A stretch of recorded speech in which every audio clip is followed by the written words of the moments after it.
part of his newer venture, the Motivation Network Incorporated, which tonight is one of his beginning events. So I'd ask you to give a nice warm welcome, a round of applause for Mr. Jim Cottle. Thanks, Aaron. I'd like to thank Aaron and Jackie for coming out tonight and helping me put this together. It takes a lot of work to put on an event. You'd be surprised. You have a great team of people, you can do about anything in business. That's what I've learned over the years. You know, a lot of us here tonight, you know, you might be thinking, all you need is one more great idea. You know, it might come from a seminar tonight, it might come from a movie, it might come from a friend you meet here tonight at the event, could come from the lyrics from a song, could come from a book you read, any number of places you can get ideas from. And maybe all you need is one idea tonight. Hey, yay, yay, yay.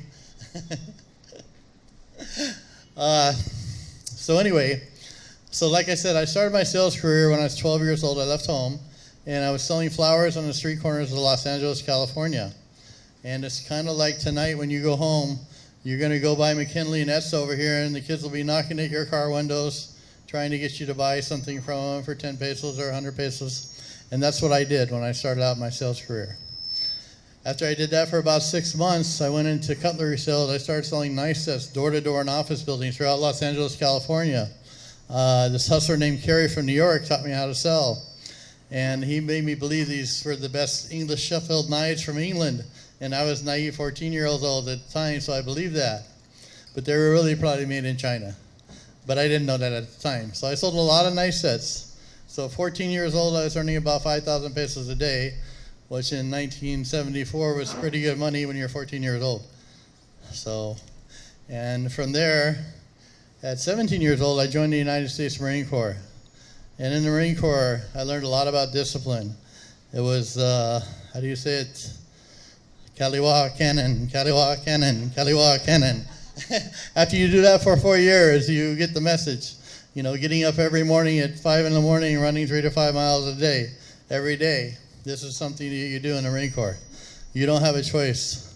They tell you what to do and you do it, and you learn a lot about discipline. You learn that you can press your mind and your body much farther than you ever thought was possible. And it's the same thing that you guys can do here tonight in business. You can do much more than you ever thought was possible if you read the right books and you listen to the right people and you get the right directions in your life. You know, part of the reason why I'm doing these events right now is because there's so many people out here that are trying to get people involved in their business or in this industry or different industries, and they're trying to tell people, hey, come join me and do this. But what they're selling isn't really good, and it's not something good for you to do. So you have to be a little circumspect today in today's business world. You got to be a little savvy. You got to be a little street smart. I know people in the Philippines, I know most people here speak 2 or 3 languages. I know my friend Aaron speaks 3 or 4 languages. I only speak 1. I'm not that smart. I could learn a language if I took the time, but I haven't yet. So I am getting a Filipino tutor next week, so I'm going to start learning. Anyway, what I want to talk to you about tonight are 3 keys to your success. And I think I passed out these handouts earlier.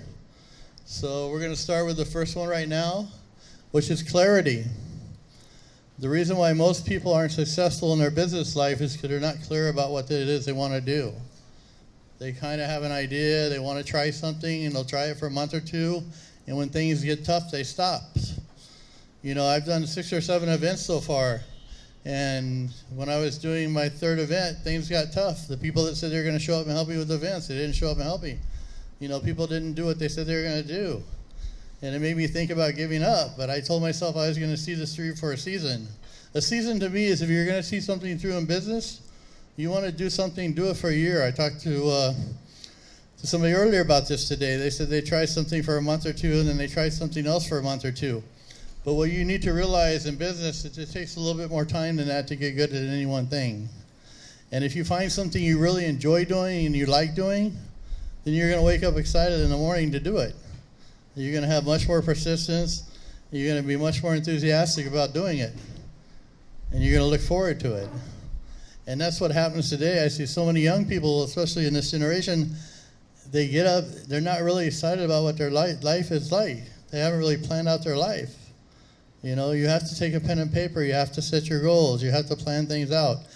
things don't happen. A lot of people go from one thing to the next, just kind of following the crowd.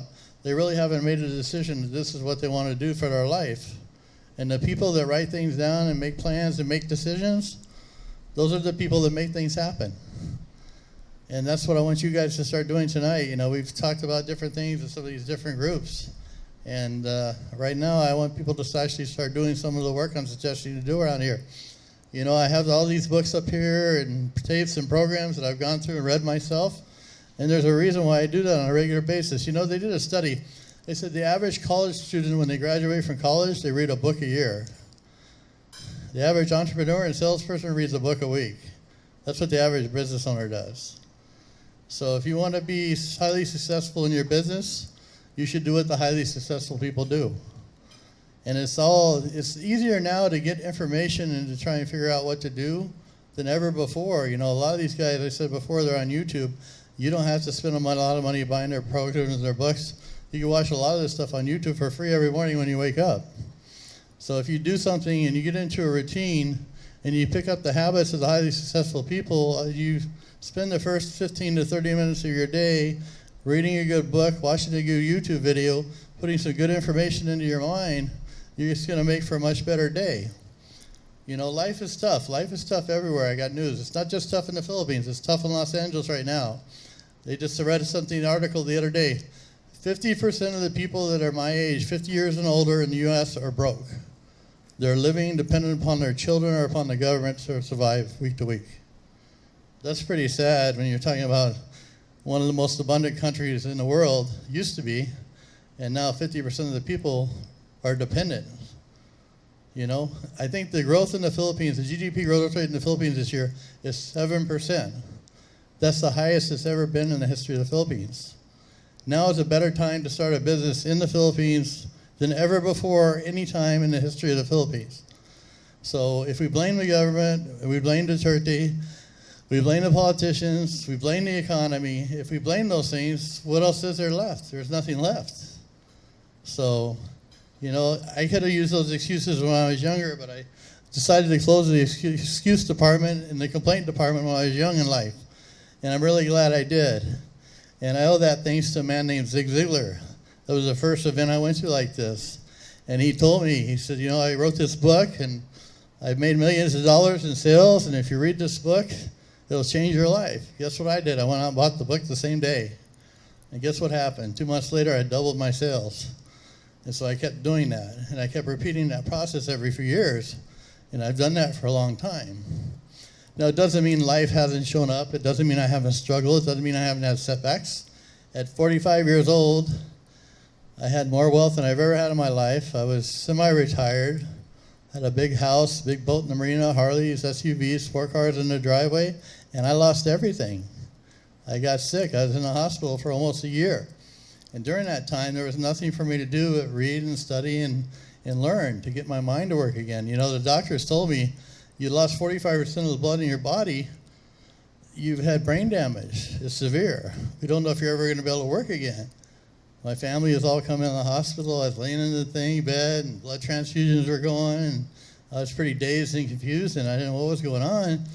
All I knew is that I had to get my mind to work again. I had to do whatever it took to get out of that hospital bed to get my life together. And so I was willing to sit here and write out the words, definitions of 40 or 50 words a day by hand. I was willing to read the books. I was willing to read 2 to 4 hours a day. I was willing to listen to tapes over and over again to get good information into my mind to make me believe that it's possible that I could get out of this hospital and I could go create a life for myself again. I didn't believe it was possible, but it was possible. If it's possible for me, it's possible for you.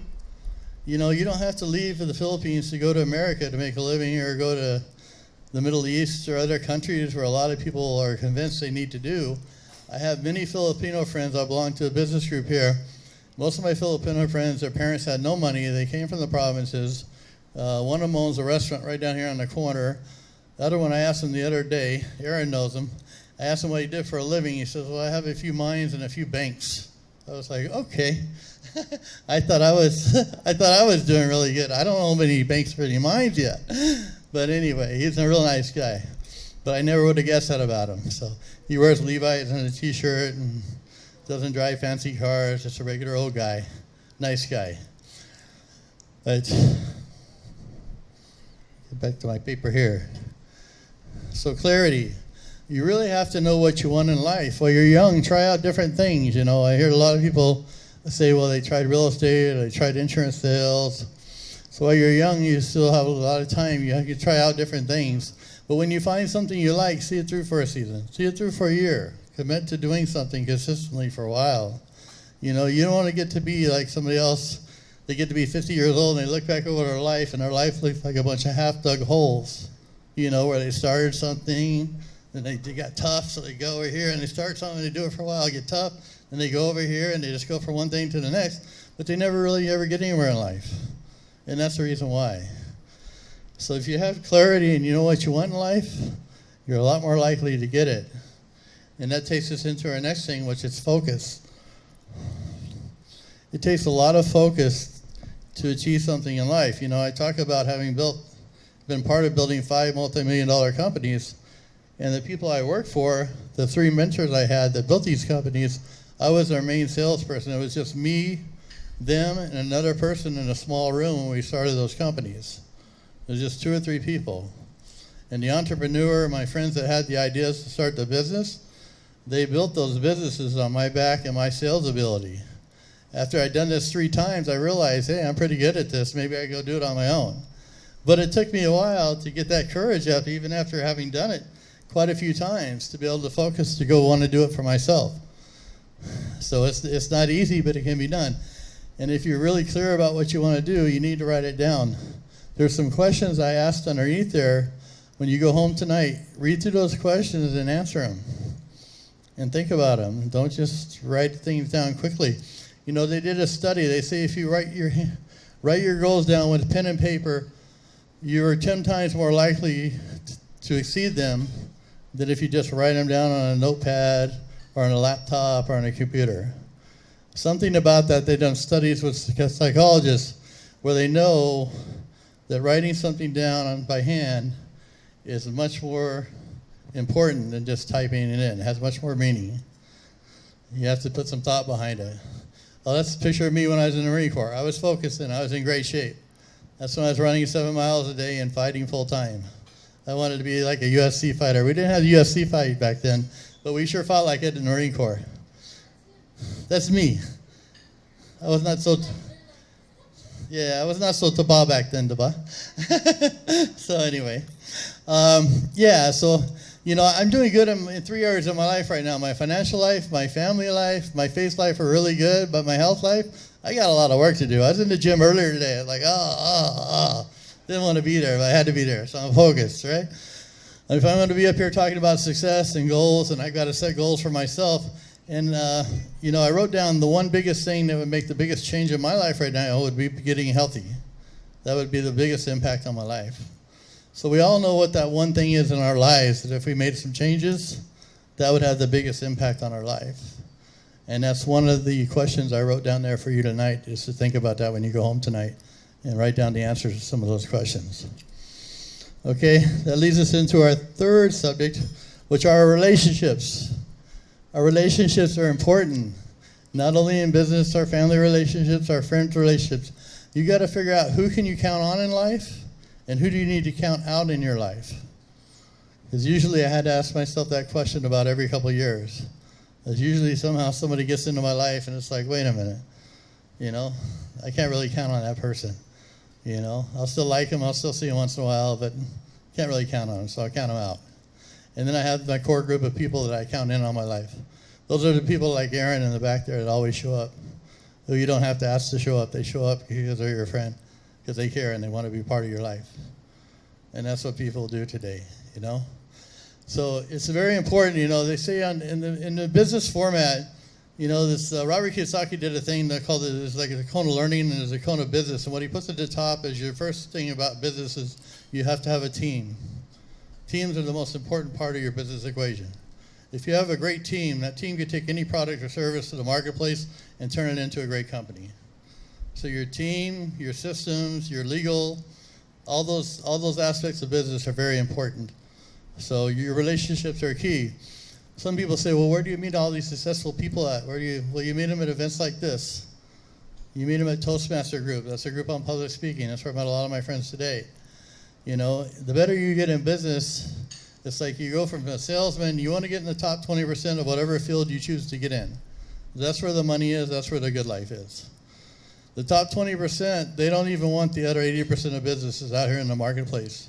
And the reason why is that 80% of business is tough business to get. That's the business that everybody else is squabbling over and fighting over that the top 20% leave behind.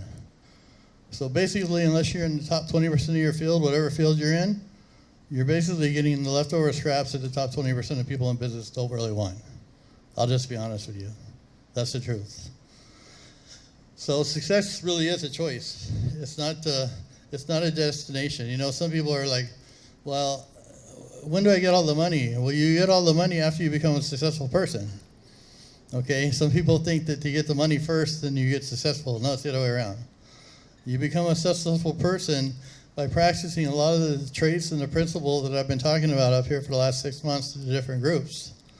And I think Aaron knows a lot about what those are, and the other people that have been coming to these groups consistently, they understand what they are. You know, last week I was at an event with Francis Kong, and he mentioned something. There's a book out on the New York Times bestseller list called Grit, you know, and I recommend you guys write that down and buy that book. It's called Grit, and he recommended it, and I bought it.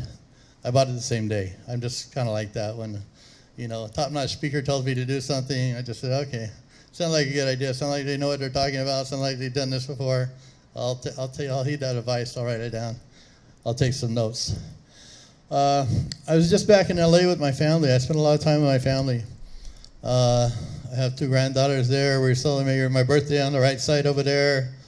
This is my ex-wife Jackie's mom, Estella, my daughter Crystal, and my 2 grandchildren there, Yana and Nicole. And you know, I almost didn't make that trip. If I hadn't been doing these seminars, I was watching one of the tapes from the seminars because we recorded them just for learning purposes. And what I said is you always put your family first. And it's like, well, if I don't go home for vacation, I'm not really practicing what I'm talking about up here, you know? So I need to put my family first, go home and spend time with my family, then come back here and I'll put on this big event I'm planning to do and everything will go okay. We'll sell the tickets. We'll do what we need to do. I'm doing an event here on November 12th with Chinky Tan and Fred Zarkawi.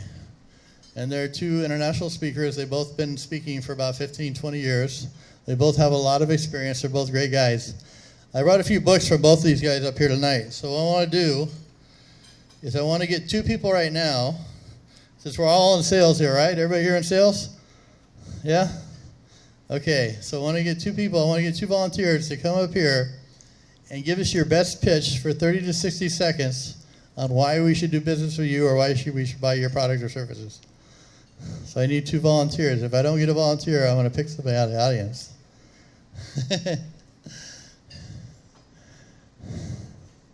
Okay, John, come on down.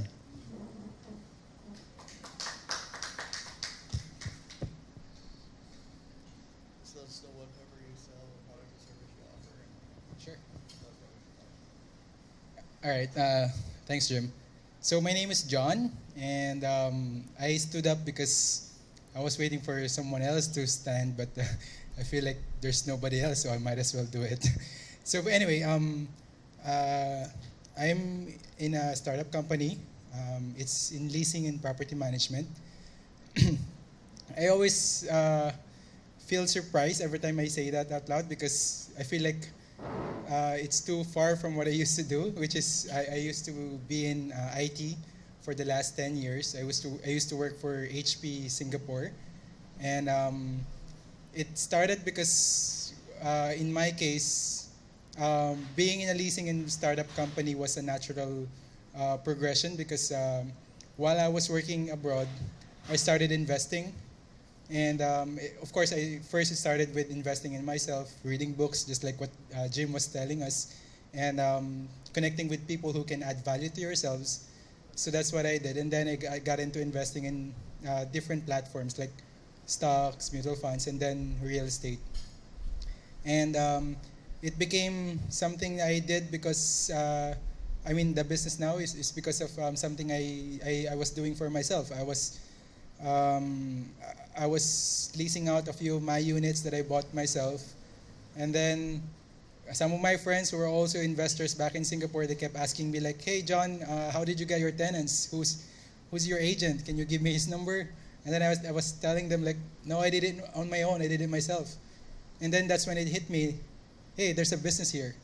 So I put up my own business. I came home for good back in 2014, and now my company is running for 2 years. And I couldn't be happier because I'm no longer an OFW, and I get to manage my own time, my own business, and my company. And that's something I want to share to everyone. Everyone I speak, I get to talk to people about it because a lot of young people who are still thinking about going on a business of their own, they're still very hesitant. They're still very reluctant about starting a business, or maybe just an idea that they've already conceived in their mind, but they're too scared of taking that leap. But I always tell people, hey, just get out of your comfort zone. I mean, there's always something gonna be you can learn from doing that, and at the very end of that, whatever the outcome is, you're gonna learn something from that. So, I'm glad people here in the Philippines are becoming more and more entrepreneurial, and I hope we can foster that mindset more and more for us to really prosper as a country. So, I guess what Jim was asking was, how do I pitch my own business? So why I wanted to tell you guys more about who I am first is because I wanted to give you some idea about what I do for a living, at the same time how I got into this. So for me, being able to know the person you're doing a business with really helps a lot because it gives you an idea what their motivations are, and how can they add value to you as well as as the client or as the customer. So it's two-way. It's always a two-way street. For me, I'd like to be able to work with people because there's something I want to give that person. Like in my case, being a young entrepreneur, of course, I want to prove myself. I want to do more for the business, but at the same time, I'm very flexible that way because I'm not in a corporate setting, or I'm not in a very established company, so I get to offer flexibility to my clients, give them something new, give them something fresh. So to pitch, I guess that's something I can give you. So I hope we can do business someday. Thank you, Jim. One's from Chinky Town, one's from Frederick Howie. Thank you. John brought up an important point. They did a 10-year study at Harvard University, and they followed all these people that have been through the MBA program at Harvard University, one of the prestigious schools, colleges in the U.S. And what they found out is the difference between, they wanted to know what the difference between is why only 5% of the people actually had their own businesses and were doing extremely well financially. And the only difference is they all had business plans, they all had the same background, they all had the capital, but only 5% of them did the thing that John did.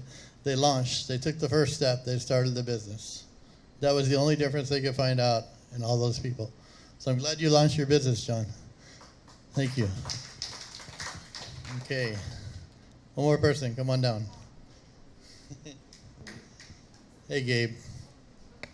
Right, so good evening, everyone. Who here has dorms or actually are renting into condominiums? And anyone? No, besides him? Raise your hand. Okay, I guess you guys are rich because you have your own houses. I'm just kidding. All right, so basically I stood up because he stood up. It takes like one person to, start off a movement, basically. So what's really I could relate. No, this is not yet the pitch. Okay, so I can actually relate because I'm a computer science graduate, and what's really funny is I'm also in a startup, and it's a real estate movement. So basically, our startup started 3 months ago. It's called Get Place, and to put it simply, is we're like the Uber of real estate. We find places for the homeless. I mean, we find places for people looking for places to stay in, and we connect it very easily with other people compared to other places. So compared to other platforms. So my take is, if you do work with us, or yes, I believe that there's unlimited potential with real estate. You know, the thing about real estate is that it doesn't depreciate, if I'm not mistaken. It appreciates over time, and that's why a lot of, if you would notice, a lot of places in Ortigas and BGC, and if there are also places in Taguig that are launching new towers and the Arca South or something. So I believe that, you know, if you do work with me, and maybe you and I will work together some later, we talk together, then I guess that's gonna be it. And you know, I'm just a fresh grad. I just got out of college 3 months ago, and I was offered jobs at HP and Accenture, and you know, of course, these are established places, and you know, the benefits are very attracting. But the thing is, I risked it. I rejected them to follow what I really wanted. You know, it's something. You know, I believe that money would always follow. It's gonna follow when you do something you really love about, and I guess that's what we have in our startup, because we're composed of very young people, but the thing that moves everyone is a vision, and also the mission, and all we are in a place where we inspire and to be inspired, and I guess that's where you guys want to be. That's why we're all here, because nothing ventured, nothing gained. Good evening. Thanks, Gabe. I saw Gabe at the Francis Kong event the other day. He said, "Hey, can I get a picture with you?" I said, "Okay." I said, "Okay, I've only done a few events, but anyway, people are starting to know me around town here. That's kind of cool." Not that I'm doing this to get known or anything like that. I'm doing it because I heard that not only is the Philippines the largest, fastest growing startup businesses in Asia, it also has the largest failure rate of startup companies in Asia. So there's a lot of businesses starting, but they're not sticking. So, you know, I think that the book that Francis Kong recommended, Grit, will have a lot to do with how you stick to something and how you see it through for a season that I talked about earlier tonight. So a lot of you guys are young. If you do something for a while and it doesn't work out after 6 months or a year, you're young enough to change gears, change careers. And even if you're older and you try something for 6 months, you can still change gears. Like I said, I was semi-retired when I was 45 and flat broke and 8 million pesos in debt when I was 46, and not a dime to my name. And you know, in just a short 4 or 5 years, I built up another multi-million-dollar business, because the biggest asset is our mindset and your skill set. And today in the 21st century, you need a lot more than one skill. So you need more than just sales ability. You need teamwork ability. You need accountability. You need people to talk to and to mentor you. People that know what they're doing in business will help you and guide you along the path. And there's lots of events like this all over the Philippines now. I met a lot of speakers. I didn't know there were so many speakers and events going on in the Philippines until I got into this event space and started realizing there's a lot of people out here doing something similar to what I'm doing. And I think that's great. Part of the reason why I'm doing this is because I'm not teaching theory out of a book. I'm teaching from my life's experience from having been to the school of hard knocks. Okay, so I've been there, ups and downs, and been through the trials and tribulations of building a business and building a team. And some team members go off and they get your own idea, they take your idea and they start their own business without you. And you know, things happen. That's life. Life shows up. Life's going to show up for all of us sometimes, you know. And sometimes they can show up in a way of heartache, and sometimes burdens, and sometimes frustration. But the thing is, you have to be self-motivating. Our self-talk is the most important conversation you're going to have with yourself throughout your day. Your philosophy in life basically defines your reality and where you go in your life. And what defines your philosophy in your life is your thought life. And your thought life comes from the information you put into your mind on a regular basis. So wherever you're getting your information from, if you're getting it from your family or your friends that haven't done it before, that's okay. There's nothing wrong with listening to them. But you need to go where the people have done it before. And you need to get the information from the people that have been through the ups and downs, and they'll tell you the good, the bad, and the ugly about it, the truth. Okay? Because if it was easy to build a multi-million-dollar business, everybody would be doing it. If it was easy to put on an event like this, grab a microphone, buy some speakers, come here, buy dinner for 30 people, and do this time and time again until you get it right, everybody would be doing it. It's not easy, you know. So anything in life that's worth doing is worth doing wrong at first. Okay, so many people got this idea, this connotation that discipline is like a bad word. I guess we get that from our parents sometimes growing up as kids. You know, we think, oh, he's disciplining me, like, you know, I'm being punished or something like that. Discipline, Aristotle said that 95% of our life is based on our habits. Also said that an undisciplined life is an insane life. Now, I've lived both a disciplined life and an undisciplined life. And I can tell you that a disciplined life is much better and much more sane and much easier than living an undisciplined life. Living a successful life is much better than being unsuccessful in life. It's actually more work to be unsuccessful in life when you think about it. Because you're thinking about your regrets all day long, you're thinking about what's wrong with yourself, what's wrong with others around you. When you're living a successful life, you know you're waking up and you're giving it your day your all, you forget about who you are. You forget about yourself, you feel good about the people around you, and then you start to encourage others. You know, one thing I noticed when I was younger, there was a lot of gossip and a lot of different groups out around. And I know one thing, when you're throwing dirt, all you're doing is losing ground. So, when you leave here tonight, there's another paper I handed you guys. And we're not going to go through that tonight. I want you guys to take that home and write down the answers to those questions. We're going to talk about that information next week when you come back. And in April or May of this year, Brian Tracy's going to come over here, and we're going to do a large event at the Mall of Asia. So I'm trying to get Les Brown to come along with them. Les Brown's in a wheelchair now, so I don't know if he can make it. Some people consider Les Brown one of the best speakers in the world. I just went home and recorded a CD with his daughter, Ona Brown, on his last trip back to the U.S. And I spent a great deal of time with my family when I was back home. So I really do live an amazing life. I just figure I'm an ordinary guy, but I've lived an extraordinary life from the mentors and the people I've had in my life, and the guidance that I've had in my life, and the people that encouraged me in my life. So I kind of felt obligated to get up and do the same thing that my mentors did for me. And that's why I'm here tonight. And I'm hoping to see you guys all back here next week. We're also doing a large event November 12th at the Ascot Hotel from 12:30 p.m. to 6 p.m.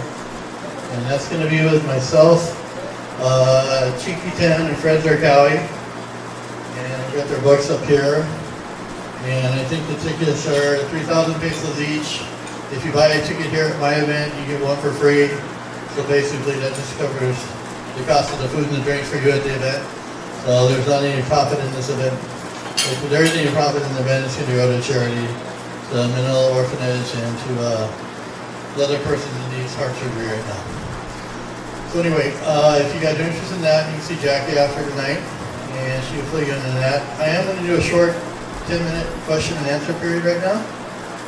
And if anybody has any questions, yeah.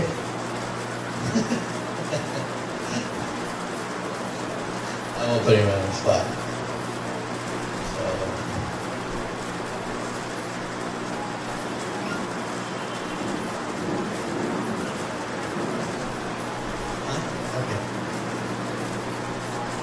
What makes you want to share these things?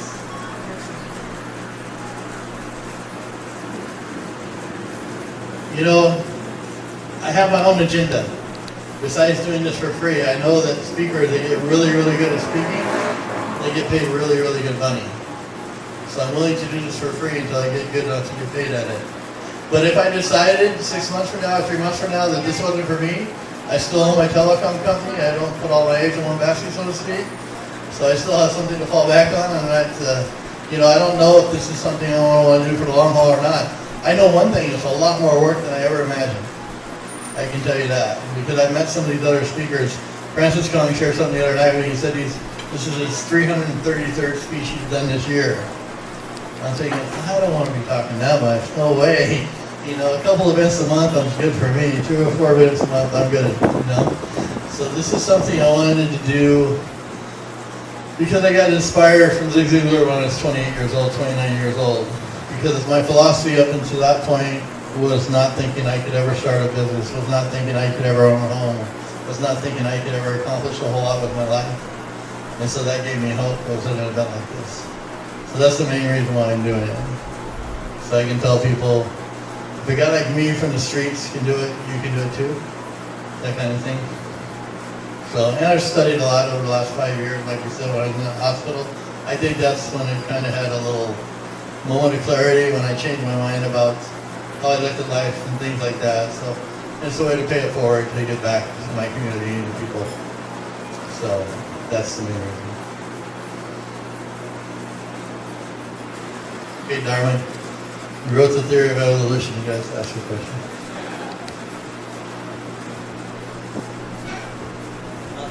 Being in sales, in direct selling, I just like to ask at least one tip that you can give if you will be selling directly to a client, like you will be talking about.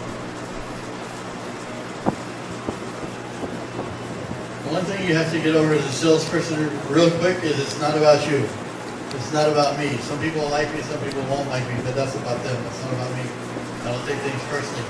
After I've knocked on 1,000 people's doors, I realize, some people are in a bad mood. I catch them at the wrong time, Some people I catch, they're in a good mood. They just buy from me because they have the money to buy. They might not even need the product or service I was selling at the time, but they just like me or whatever. I was enthusiastic, so they bought from me. So the thing in sales is, what most salespeople don't realize is I spend 80% of my day, my work day, talking to people or face-to-face with people, presenting my products or services to them so they can buy from me. Most salespeople spend 20% of the day face-to-face with clients they can buy from them. And they spend 80% of their day doing busy work in the office, paperwork, doing things that aren't getting any results. So if you want to be a top-notch salesman, you need to spend 80% of your time talking to people that can buy your services or your products from you. That's how you get to be the top of salespeople. Do what they're doing. They're calling more people. They're showing up a half hour before everybody else. They're working an hour later than everybody else. They're focused on what their agenda is. So if you want to do more sales, talk to more people. And what you lack in experience when you're young starting off in sales, you'll make up for in numbers. And the good thing is there's a lot of people to talk to. So, and as a salesperson too, remember you might be the only bright spot in that person's life all day. Salespeople, when I heard you get paid to be enthusiastic and motivated, I was like, okay, I'll do that. I mean, come on. Who don't want to be happy and motivated, So they told me it paid more. The more enthusiastic I am, the more money I'll earn. So, I think the word entheos means God within. That's where the word enthusiasm comes from. Not that I have a lot of God within me. I do have a heart. I do believe that there's a God, the Creator. I do believe you should love and care about other people. I believe the stories the missionaries told me when I was a kid in the church and saw they were going and giving and helping people without the need for money. They're just doing that, part-time, whatever. Doctors, missionaries, whatever, they go work in Sierra Leone, Africa for 3 months, whatever, to volunteer their time. So that was all good stuff to me. So that's my basic philosophy, is to keep myself enthusiastic and keep myself self-motivated. As a salesperson, that's your number one job, is your attitude. They actually did a study, and they said that 85% of your success in life is based on your attitude, not on your skills or your knowledge. So 85% is our attitude. We can all learn the same skills and knowledge. We can all read the books. We can all take your classes, right? But working on having a great attitude, that's where the work is. That's where the hard work is. Okay, we're going to wrap it up in 2 minutes. Putting Aaron back there. If you have one more question, I'll take one more. And if not... Okay. All right, guys. I really like to thank you for coming out tonight. And okay. Go ahead. Questions like for Jeremy. When do you know when to give up or to pursue? Yeah. You never give up. But if you pursue something and you're not getting results from it, after 6 months or a year, you might want to think about making a change. A lot of people have tried something for a while, and then they give up, or if they just taken a little bit more, they do really good at it. So, it's like the guy, they say, is digging for gold, and he's digging and digging and digging, doesn't hit any gold, and then he goes and sells his mine, and the other guy comes in and digs the fuck down and strikes it rich. So yeah, so you want to see something through for a season. Like I was talking to somebody earlier today, I told him you want to see something through. If you start something, see it through for a year. Like I volunteered to do some volunteer events and stuff like that. So I want to see this through for a year. Whether I make any money at this or not, doesn't matter. I'm going to see it through for a year. At the end of the year, I'll evaluate it, decide if this is something I want to pursue or not. But then I'll have a real good understanding. I'll know how this works. I'll know the audiences. I'll have met other speakers. I'll have a good understanding of myself and know the reasons why I want to do this, what my goals are. What my goals are and what my message to the audience are two different things. And I'm clear about both. And I need to define both of those and let people know what they are. So, all right. Oh. All right. By the way, Aaron's been coming here for all of my events, and he has since started his own business and gotten his own customers. So he's doing well. I'll give you a chance for a sales pitch now. Your event on November 12th. You mentioned who's going to be speaking, but what's the core topics? What's your theme? What are they going to be covering? Okay, Chicky Tan speaks on finances. He's an expert in finances, and he speaks all the time for insurance companies and other companies. He talks about finances and investments.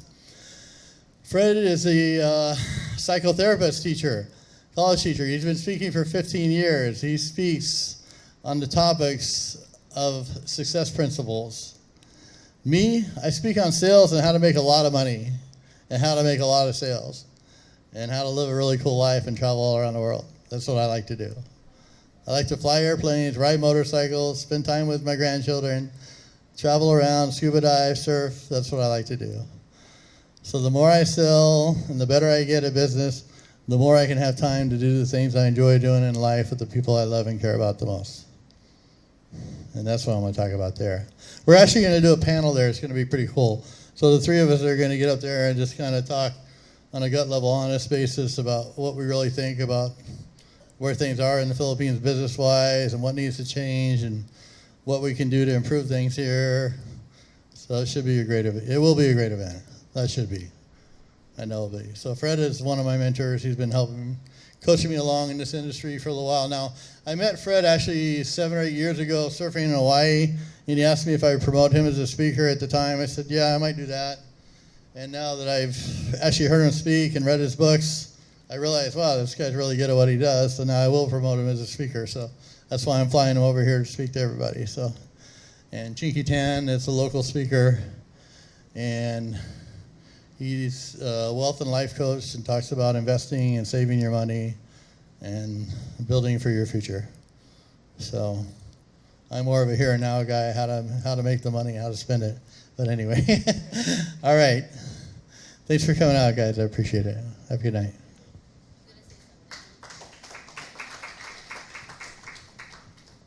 Thank you very much all for coming again. We'd like to thank James for doing these events. We rarely, meet somebody who will give a free event with free dinner, but I know you're not here just for the dinner. I know you're here for the learnings. I assume you're here for the learnings. But yeah, we'd like, on behalf of everybody else here, we'd like to thank you for doing this and for sharing your knowledge. And I know some of you are shy to stand up and say something. So what I'm going to do is I'm going to pass out a paper, and maybe you could give a feedback on the event tonight, or if you have attended the past events, maybe you could write something about that. And then also for the November 12 event, you can just talk to me about it. Thank you. You guys can also write down questions or something you're interested in learning in the subject of entrepreneurship, building a startup company, or in sales. So those are my 3 areas of expertise. Starting companies, building long-lasting companies, making them work, and then keeping them running. That's important. So, and sales, and I do okay in the marketing aspect too. So if you have any questions in startups, entrepreneurship, or sales and write down what you'd like me to talk about at a future event. Okay? Thanks.